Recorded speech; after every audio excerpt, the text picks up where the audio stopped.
I'll just start with this slide.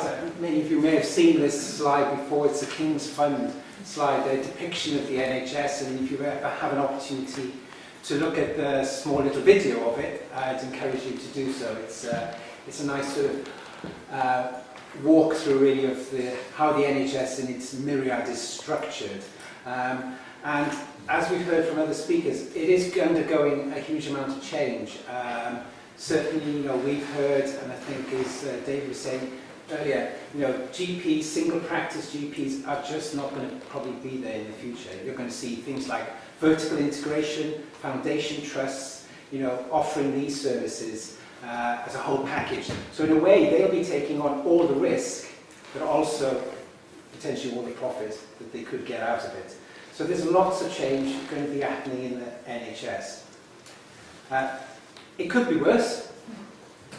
This is the United States. This is what happened after the Affordable Care Act. And this is what somebody depicted. This is our healthcare system in the US, where again, multiple entry points. But I think the message is, as a patient, potentially, and I think David eloquently showed that in his slide, the patient has an appreciation of all this stuff that goes on, and how sometimes it doesn't seem as joined up as it should be. But certainly, navigating the US health system certainly has its challenges. And, we recently had, as a family, to use NHS 111. Never used that before. Has anybody ever used NHS 111? Yeah. My personal experience, it was very positive. I don't know, was it shared? Because basically it rang up, got a sort of little triage on the phone. Within an hour, a doctor phoned me back, asked a bit more about the issue, and they arranged for us to go and see a GP at a specific appointment. It was 3:20 in the afternoon on a Saturday, and it was actually in our local general hospital, which is Watford General. I wasn't sure where the location was going to be, but when they told me, it was there. So, the service can work well when it's thought about and the plan and the level of integration is there. Moving on from that then, if you're potentially a company with a specialist product, in terms of navigating and sort of getting access to that product in the NHS, you've got possibly a number of avenues that might be open to you. You could fall in the nice, highly specialised technologies programme. For that, you've got to be ultra rare. Very, less than sort of 100 patients. There are 7 criteria that the HST programme say that your product must tick for it to be eligible for that. So lots of products fall by the wayside. And in terms of capacity to evaluate these medicines, they generally at the moment can only manage to review 3 a year. So there's a very limited number of products that could potentially go through HST, but they're generally for ultra rare diseases. Obviously you're all aware of nice single technology appraisals. That's got it, that's a tough hurdle, but if you can come out the other end, then in theory you've got mandatory funding in place for it. If it's a cancer product, you could then have a no from NICE, but you still could get funding through the Cancer Drugs Fund. Then you might be down to, if those routes are not available, individual funding requests is a possibility, or a commissioning policy. And this is probably the bit where we're focusing on, particularly around specialised commissioning, as it's been done in NHS England at the moment, and what that might look like going forward in the future. And then there's something called commissioning through evaluation. I don't know, has anybody come across this one? Generally the idea is, and only a very couple of products, something like for radiotherapy imaging product has gone through this. Basically an NHS trust will, along with the company, sort of evaluate that, but you don't get any kind of reimbursement. You're kind of like taking the risk, evaluate the medicine, we'll see how we go, and come out the other end. It might happen more in the future, but it needs to change because there's no real incentives for the industry in that at the moment. So you're broadly left with possibly a commissioning policy, NICE, and then obviously if it's none of those and it's maybe more primary care based, then it's more at an individual local level that you're going to try and get access. So in terms of specialised services, just as a brief overview, NHS England's responsible for about £14 billion worth in terms of specialist services portfolio. That's in 2014-15. And those of you who go back a little bit further will probably remember that originally you had the sort of very rare diseases and things funded through something called the National Specialist Commissioning Advisory Group, NSCAG as it was known. And that has been sort of subsumed now into the nice highly specialised technologies programme. And then you had PCTs via specialist commissioning groups sort of doing that specialised commissioning. And there were about 10 of them in the old system. So NSCAG funds were top sliced and managed nationally, and then specialised commissioning was basically like a risk pool, a group of PCTs contributing a certain amount of money into a pot really for specialised services. The current operating model that we have is through a national, regional, in terms of 4 regions, and then local area teams. So where have we got to with this? Basically, it's a mess. As such, and we've heard like lots of things this morning. The NHS England have kind of come to the conclusion they took on all of these things and they can't really handle it. The Health and Social Care Act in 2012 gave ministers responsibility for deciding elements of specialised services, and they take advice from something called the Prescribed Specialist Services Advisory Group. I think the key message here is to be aware of. There's about 145 services in this sort of portfolio of NHS England. And there are an incredible mixture of services that are in there. It's very heterogeneous. Some you can really clearly identify highly specialised, but a lot of them are probably not particularly rare, and others are provided everywhere in the country. So they are really ripe for pushing out, and NHS England are certainly looking to do this because they've realised that they're not very good at this, and they want to kind of get it off this monkey, I suppose, off their back, you could say. So what's the plan? Basically, there are 3 broad options that are being considered here. And I'll explain a little bit about each of them in a minute. So we've got nationally commissioned services. Then what's kind of been termed co-commissioned, and I think it's very interesting. We heard this morning about what is co-commissioning, and again, it's meant to mean essentially what's happening there at a very local level, but I think from NHS England, they're kind of seeing a little bit of linkage with CCGs around this element. And then what you've got is tier 3 totally devolved services. So in terms of national services, these are what I was talking to earlier about ultra-rare conditions, things that might go through highly specialised technology appraisals, and there's very small numbers that need to be planned. And there's very few centres that actually treat, and I'm talking about a handful in the country. So in England, there might be only 3 or 4 or 5 centres that actually can treat these conditions. They're so incredibly rare. And these are things that NHS England will want to keep hold of for the foreseeable future. Right, co-commissioned services. So this is the interesting part now. So services not routinely delivered in every CCG or hospital, but are delivered in lots of localities, are sort of ripe for co-commissioning in view of NHS England. And it could be that you've got just a handful of CCGs coming together, or the division could be, it could be a large number of CCGs, 10 of them, 20 of them potentially coming together. And what's interesting here is that last bullet. So NHS England will continue to retain accountability for them, but CCGs will be able to exercise co-commissioning rights. So integrate pathways, give them the ability to plan on a population basis and create incentives to reduce demand for specialised services.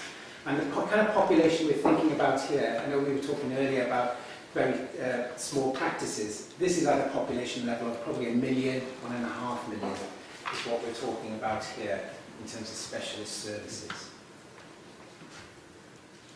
And then finally are what's been described as devolved services. these are things that are provided in most localities, and things that have been already recommended include things like renal dialysis, bariatric surgery. These are examples that you might think in your head, oh, they're quite specialist, but these are things that have been really marked down for fully devolved services down to a local level. So that's what's kind of envisaged, but there's lots of challenges along the way still. And further thinking is really required here. Things like geographical spread and risk. Sorry, can I just clarify? You said this is what's envisaged, and then we heard this morning that Sunderland or Washington is already a tier 3. So is some of this being implemented and some of it not? Is it? Where are we? That's the classic misunderstanding. I was talking about co-commissioning of primary care. This is specialised commissioning. Okay. Yeah. So there are 64 CCGs that are level 3 co-commissioners of primary care. Okay. Thank you. So this hasn't really been implemented yet. But Okay. This is what, as Christian was saying, we kind of had some insights from NHS England about what they're thinking. It's clear they want to kind of push stuff out. That's the absolute direction of travel, and just really keep the ultra rare thing. But as I say here, the last bullet, there's a lot more clarity needed on what this tier 1, tier 2, tier 3 is going to look like, because it isn't at all clear at this point. Okay. And it needs to be worked up. And also, I'll walk you through shortly also, this specialised services consultation, lots of questions that have come out of that as well, what that's going to look like and what that will mean. So there is a lot of further thinking to be done here, but this is the direction of travel, for sure.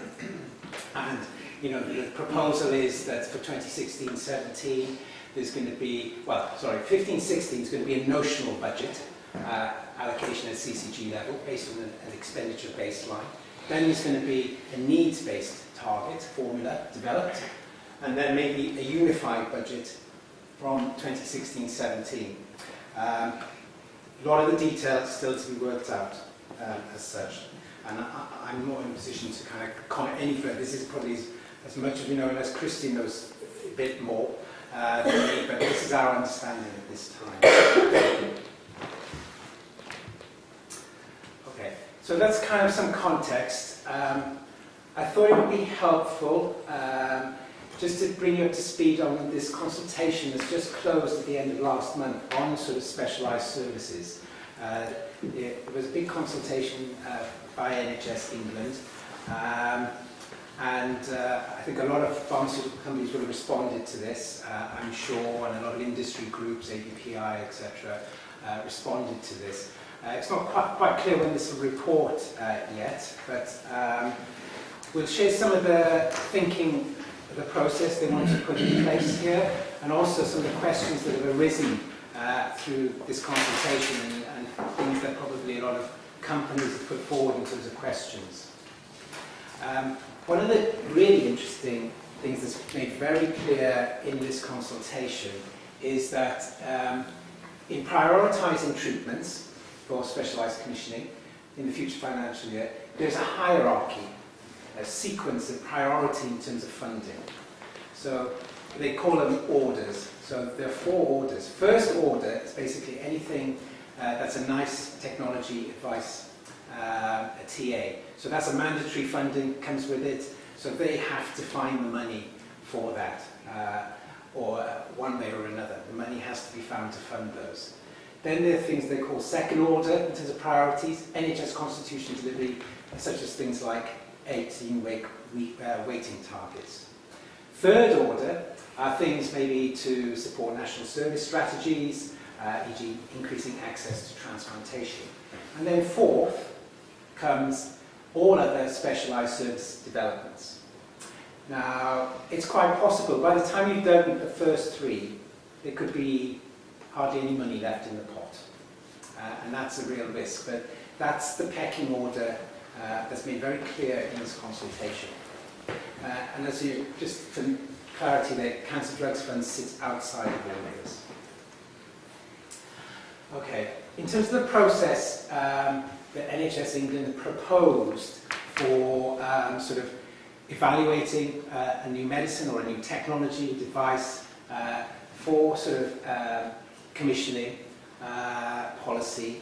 They are saying they'd like to adopt a sort of a 5-stage process called scanning, planning, building the clinical case, impact analysis and consultation, and then finally governance. And I'll just walk you through this quickly. There's an awful lot of detail here, because I want to just probably sort of say there's a lot of stuff involved here, and then I want to just give you the highlights in terms of what are the unknowns here and the questions about trying to implement this, if this is the direction they want to go. So what they want to implement, and this all stems from this drive to get this. They're trying to make a very transparent process. Almost sort of, they've tried to draw some lessons from the way NICE has its kind of processes very clearly laid out. So they applied some process methodologies here, but one of my concerns is they're potentially over-engineering this process, and it's almost could be paralysed, and I'll show you why in a moment. The first step of this process is scanning. So there's big pressure that industry will input into PharmaScan, and this will act as a source for all the clinical reference groups that exist in the specialised services to kind of scan and read for all products coming through in terms of horizon scanning. So it's a kind of one source. The National Programme of Care will basically prioritise that and come into an annual work programme. I'm going to whiz through this very quickly, and we'll have the slides after, but this is just, and then another key stage is, once they've kind of picked on technology that they're going to evaluate, essentially, they're going to commission an independent review group to evaluate the clinical evidence. So if you're aware of NICE technology appraisals, there's like an independent academic group that evaluates a manufacturer's submission. Here they're going to commission an independent group, maybe academic, to review clinical evidence. It's supposed to be a very focused review. And then there's going to be a panel that also sort of takes forward these recommendations and says, yeah, they all make sense in terms of a clinical commissioning policy for a particular technology. Another step is NHS England are going to develop various things like a financial impact analysis, a service impact analysis of this new technology, what's it going to cost us, how many patients are we talking about, all these kinds of things. And they're all going to end up into creating 6 documents that will go for rubber stamping to a final committee. This is the governance piece. Now, we have asked, for instance, what's the opportunity for industry to contribute with their expertise in terms of budget impact modelling and service sort of delivery models, etc., in this process? We've been told there's none. They want to keep it very arm's length, that there's no real opportunity for industry to contribute their expertise, which is a shame in my view, but that's been a clear message that they want to be seen as entirely independent NHS England in this process. And as I said, finally there's a kind of a governance element where basically the Clinical Priorities Advisory Group will assure the board that all the process has been followed correctly, all's good, and this is just a rubber stamping exercise in terms of, yes, the Specialised Commissioning Committee will kind of sign off on it. So this is the process at a high level. They have broken all these 5 stages into an awful lot of detail. This is what I mean about engineering. This is stage 1, this is stage 2, this is stage 3, this is stage 4, this is stage 5. You can see it's very, very detailed. And yet with this detail, such as detail, there's lots of things missing on here. The most obvious one is there is no time scale for doing this. Nothing here tells you how long this process should take from start to finish. My worry is this could take longer than NICE, but they're going to have to try and do it within a year. And so they've said, like NHS England, yeah, this is going to be efficient, don't worry, it'll work. I have my doubts about this process, but these are all the steps that they've detailed and mapped out And lots of companies have responded to this as part of the consultation.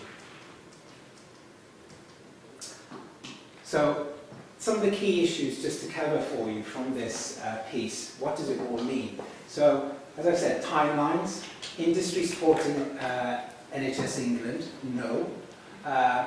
Criteria for decision points. So, for instance, in that scanning process, if a product is sort of, oh yeah, this could be potentially technology that's eligible for commissioning, specialised commissioning policy, and it falls out, they decide, no, that's not it. What happens to it?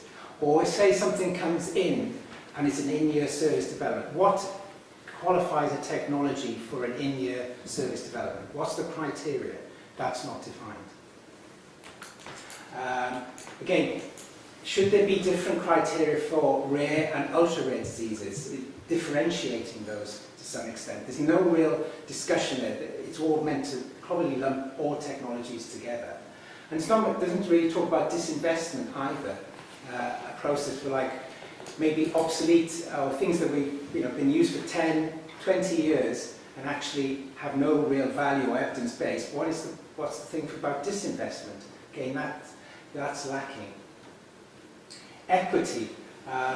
They categorically, this is a statement here, NHS England will not confer higher priority to a treatment or intervention solely on the basis it's the only one available. Now, it could be interpreted in our view that's a bit inconsistent with DH's own innovation, health and wealth strategy. And also you could argue, well, if a medicine's been approved by the European Medicines Agency, clearly there's an efficacy and it's, the risk-benefit warrants approval. Is that an appropriate statement to state? The other thing, as I've said, alluding to timeframes, etc., NHS England, in terms of all the existing ones that have been going through so far, there's a backlog of technologies as such. So can they really cope with that? They know, they've told us there's at least 250 technologies they've already identified in that sort of filtering process. So how are they going to work through those? Other things are in the process. Maybe some of you are quite aware, come across this. You're in a situation where your product or technology has been sort of scheduled maybe for nice appraisal and it's going through a commissioning policy, and it's like, are we doing both, or do we have to do both? Is one sort of organisation not talking to another? And a company's left with a situation having to plan for both scenarios as such. And it also says there's no appeal allowed in this process. So again, how can we handle that kind of challenge? So these are some of the points that have gone back in terms of feedback from companies in this consultation. So to kind of conclude this and leave you with some thoughts probably before we go into the workshop is there's great complexity in the services that are being commissioned. And if NHS England introduced that lovely complex pathway, but they're saying actually we're only interested in those conditions that are sort of tier 1 and tier 2 stuff, so those, maybe it's 145 things that are sitting there at the moment, a whole bunch of them are going to be pushed out, then what's the process for evaluation? Are they expecting groups of CCGs, maybe if they act as a collaborative, to evaluate new technologies and using their process and framework, or what framework will be used? That process that NHS England has developed, is that going to subsequently become redundant or just used for those tier 1 stuff? What's going to happen at tier 2 for maybe evaluating new technologies? Very unclear in my mind. And as we've had discussions this morning then, so who are going to be the customers? What are we going to say when we get there?